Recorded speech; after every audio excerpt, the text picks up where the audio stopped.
me shi ga ben ka ji kware hiu go bonus me di nen ga kadien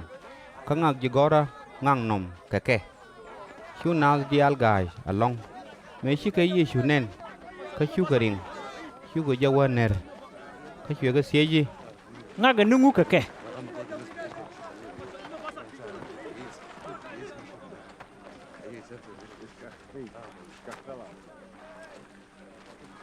hiu ram kel ka bon eloyi ngi chắc cả đến nương chứ có thể cái gì mới chia mới chắc cái chú rồi không mà chạy chắc vào là đuôi chạy pin cái biết thuốc để thực cái cuộc cái bà lấy cái muôn cái bà point để đi cái chú rồi cái gì có ru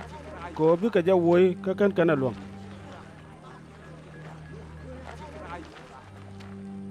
hiu Yesu ka losh yerin mi tel ngas bata kel ka ye ka gwa mi nindi ka gwa mi nindi mi baru ni ye no nga jaga hiu ka dol nung je ka me shi ye in jag Yesu nen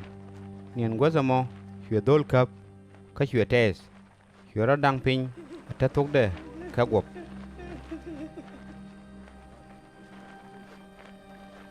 hiu Yesu gwandol tie ye cha jan ga jwe me ka ping mi nindi ka hiu ya loyi cái bây giờ này gà đấy đấy chuyện thế mà cái này pin nữa cái thằng ngoan có bây giờ nè mi ta cái mi đi luang à lôi đu coi cái lúa cỏ hiu Yesu ye yogi mi ti ka lwang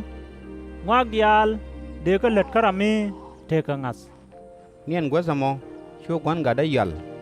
we anh ngã thế cái lúa cái tiền ngã thế ka men shi Yesu je nen en go ba bon kel ka wor hiu ye in jeg lek yo ga je yin ye in chi dole me pen raj kene liang an la da ji raj berar poinde ko churo du nyok ko lui ka je hiu ye in jeg wak ye do lo mo dura long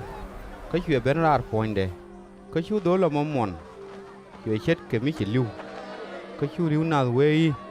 cái liu ka hiu Yesu te da kap ka hiu ye jaj nial ka hiu ro je me shi Yesu ben duel hiu ji kwara je tie ate ka karo hi ngu kan ko je luang ka kamraro hiu ka jogi mi chet ka neme kam ga jarar ka pal kara